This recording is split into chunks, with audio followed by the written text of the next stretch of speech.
In South Louisiana, wrapping up our 10th rainiest July on record at the New Orleans airport. Over in Kenner, we got more than 10 inches of rain, more than 10.5 inches of rain.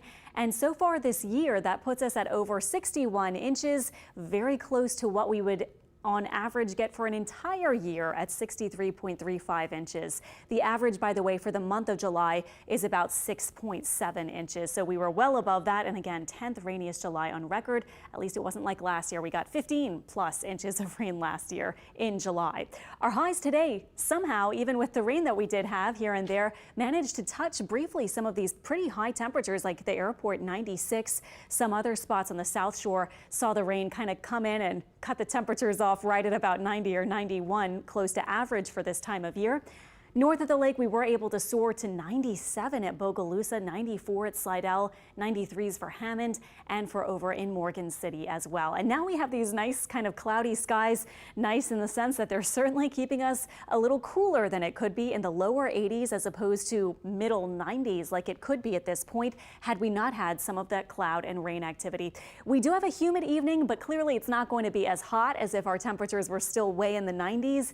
Tomorrow looks like our last day of the intense heat with middle to upper 90s for highs. And that's because we will have more rain around Monday and Tuesday, maybe a couple of downpours here and there, and then a late week cold front. You know, in August in South Louisiana, it is not going to be truly cold with that cold front, but it does look like it will be a little bit of a drier air mass working in perhaps for the second part of the week. Current temperatures, if you're heading out, are in the 70s or 80s, depending on whether you recently got rain or not. Feeling like 80s. Some spots over to the west with big downpours in the past hour or two are feeling like 70s, the exception far to the north, where it's still feeling just as hot and humid as it was the past several afternoons when pretty much the whole area was looking at the hot pink color and the triple-digit heat indices even at this time.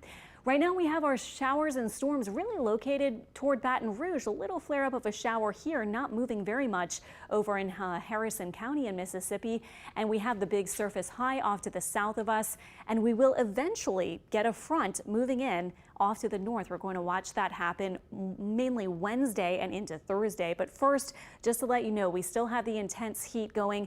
Tomorrow, we will be under the orange, a heat advisory, meaning the heat index up to about 105 to 110. So for tomorrow, not quite as intense as what we've seen, but we'll say lows tonight north and south of the lake.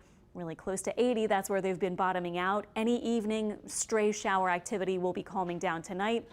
And tomorrow, we'll say one more day with the mid 90s, 95 or so. Again, feeling like up to 110. For those of you over at Lee's Landing, for example, 110 could be your heat index value for tomorrow afternoon, and your temperature might be soaring to about 94 or 95.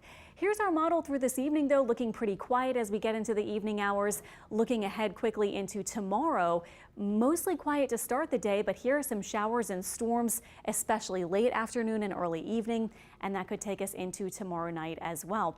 And as we move into Monday and Tuesday, the front will be approaching. We'll talk more about that at 6 p.m., but as it does so, it will help to drum up some showers and storms, and then it might be a little less humid later in the week. We'll talk more about that at 6 o'clock too. Less humidity sounds nice. Well, the NFL is enforcing stricter rules for players as we deal with this fourth deadly surge of COVID-19. However, the league has stopped short of mandating COVID vaccines. Today, we're verifying the policies that are being enforced.